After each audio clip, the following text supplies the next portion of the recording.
While Presearing is just a tutorial area to the bigger overall game, you might be surprised to hear that there's 9 total bosses that can be fought here. 3 of them are exclusive to Vanguard quests and don't drop any loot. 4 are the Northlands caster bosses that everyone knows and loves, and they are the only source of char bugs and char salvage kits. And 1 of them is a lesser known skeleton boss in the catacombs called Skull River. But there is 1 more boss that makes his appearance during the Trouble in the Woods quest, Vatlaaw Doomtooth. During the quest, you're meant to approach him from Ashford, and upon seeing you, he takes off before you can take him down. But if you instead approach from the Regent's Valley entrance, that gives you enough time to potentially kill him, and lo and behold, he does drop actual loot. So in today's video, I will be killing Vatlaaw Doomtooth 100 times to see what we can get.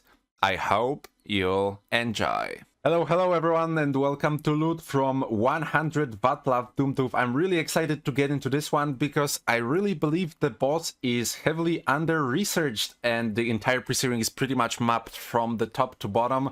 Everything is checked, everything is calculated, but this in my opinion isn't. And on the wiki we can see that he drops char carvings, char hides, and stalker armors, but can those stalker armors give unidentified runes or insignias?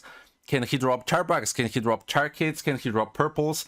I would love to see all that, so let's get straight into it. To spawn the boss, you need someone in your party to be on the quest Trouble in the Woods and then talk to Devona in Ashford. But if you do that straight away, then the anti-farming code will not be dealt with, and in effect, Vatlaaw Doomtooth will drop pretty much no loot. So to counteract that, I am doing this strategy where my alt will be killing a lot of bandits here before moving on to Devona. That should clear the anti-farming code, and at the same time, I'm moving my main ranger, Torikago Song, to the placement of where the boss spawns, just so we are ready there and we can start killing him once he spawns.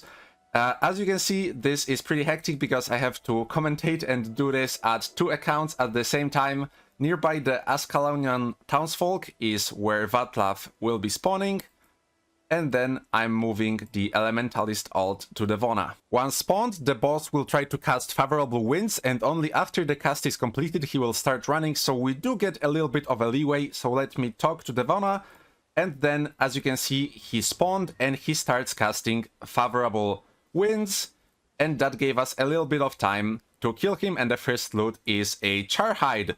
So of course I've prepared a spreadsheet to mark this, and I will be calculating every single loot. We will do a summary at the end.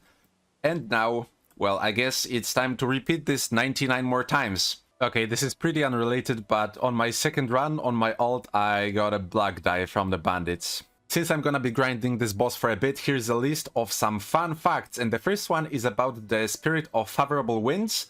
It's the only spirit in the entirety of Presearing, and what it does, it gives your arrows a +6 damage bonus, and it makes them fly twice as fast. So the damage bonus actually stacks with Read the Wind. The arrow speed doesn't, but since it gives the arrow speed bonus, it makes the flatbow shots hard to dodge.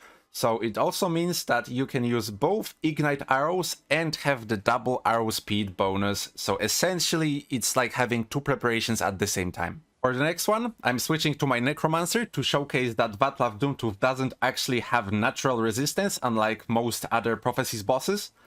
Natural resistance should cut in half the duration of all conditions and hexes cast upon the boss. So I have 3 in my curses, and that means that Faint-Heartedness should last for 6 seconds. And if the boss has natural resistance, that means it should only last for 3. But if I spawn him and cast Faint-Heartedness on him, that should last the entire 6-second duration. You can see that when Vatlaaw starts casting Favorable Winds, he just kind of starts like tripping in place, and I found that really silly. If there is an event going on, then Vatlaaw Doomtooth also has a chance to drop event items. I tested this out in my Grail episode 9, where I got a Battle Isle Iced Tea out of Vatlaaw Doomtooth during the anniversary. But since I already showed that fact, here's a completely new one for the lore hounds out there. Pyre Fierce Shot, who is one of the heroes unlockable in post-searing, is actually confirmed to be Vatlaw's son, and we are learning that in the Warband cutscene that plays during the Dawn of the Rebellion quest. Pyre, you should be dead. That was the Hierophant's plan. It didn't take. And now you're reduced to working with meat. How the son of Vatlaaw has fallen. Lastly, if you don't have an alt, it's still possible to do this solo, it just takes more time. All you have to do is just talk to Devona like normal, and then she will start running to fight with the Growl. You just have to leave her alone and run all the way around, past the scales towards Ascalon, make a turn here nearby the Devourer's Cave, and as you're reaching Vatlaw's initial spawn, the quest will be marked as completed, but if you have enough firepower, you should be able to take him out. Okay, this is getting pretty stupid. This is kill count 15, and that's the black die number 2. Even if the loot is very bad, at least all of this was worth it. I killed Vatlaaw Doomtooth 18 times now, and we run into a problem. I don't have inventory space. We didn't get anything cool yet, but I got a bunch of those stalker armors, all of them white, and they just take up way too much space. So what I think I'll do, instead of straight up selling them to a merchant, I will be buying salvage kits, and we will be using them to extract tanned hide squares from all the stalker armors, and that will make it into a cool little collectible. No way, I swear I'm not kidding. Vatlaaw Doomtooth drops a vial of dye black. That's the third black dye I've gotten today. Usually I get like 2 a year. Mildly interesting, but I just found a red iris flower that was spawned inside this rock, and I wanted to quickly check if it's one of those irises you just cannot pick up. But lo and behold, I walked right into it, and this is what the inside looks like. Very cool. And just like that, through the magic of editing, it's only been a few minutes for you, but I already managed to kill the boss 99 times, so without further ado, here's kill count 100. Char hide and char carving, pretty topical. So I will write down all the loot that we got, and we will be on our merry way. With all that said and done, I think it's high time to get into the loot, and as you might expect, it's not too interesting. I had to bring my alt over here just to showcase it all, and I'm gonna do a quick scroll through all of the items. And as far as the white items go, the most important thing, most interesting thing, at least to me, is the bows, because some of them can drop 8 to 12 damage. Usually outside of Northlands, what I've seen is 7 to 10 being the max, but since this char is level 6, I guess that gives him that little bit of extra edge, so he can drop 8 to 12 bows, which is very minimal and doesn't really matter to anyone, but I thought it's a cool little detail to mention. Now, when it comes to the main inventory, here is all of the stuff that we got, all of the other white items, but we also got some blue ones that I will be identifying shortly, so let's get right into it. I doubt we will get any interesting mods, but just for the sake of it, here's a little identifying session.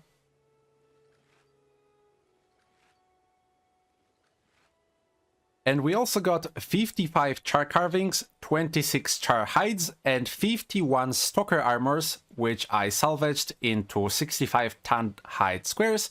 So if we just sold the armors, we would have gotten much more profit, but this isn't profitable at all, so it was just a cool little experiment.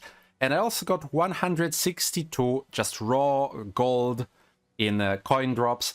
I have everything written down in a spreadsheet. I should be linking it in the description if you're interested to look at the drops for some reason. But yeah, that will conclude the loot from 100 Vatlaaw Doomtooth. Very cool boss. Not worth grinding one bit, but very cool to do just for the research purposes.